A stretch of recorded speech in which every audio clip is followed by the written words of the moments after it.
When Baba arrived at Udupi Sri Krishna temple's priest's house, while Shraddha Vidhi was going on, the priest pleaded to Baba to have food. Baba sat near the Tulsi Vrindavan, and as the priest brought the food for Baba, Baba had 2 mouthfuls, and rest of the food he gave it to the crows who were flying around.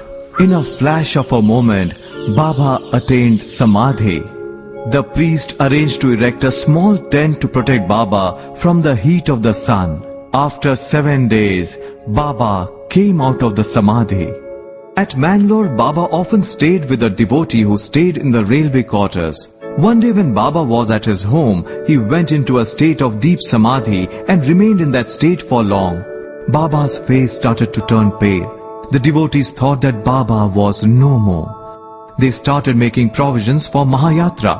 But miraculously with the sunrise, Baba came back to his senses. One of the devotees asked him, "What happened?"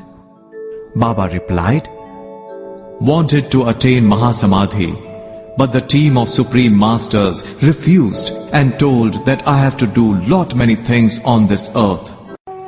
On 8th August 1961, at 10:43 in the morning, Baba relaxed in Shavasana and took a deep breath, merging his Atma into Paramatma.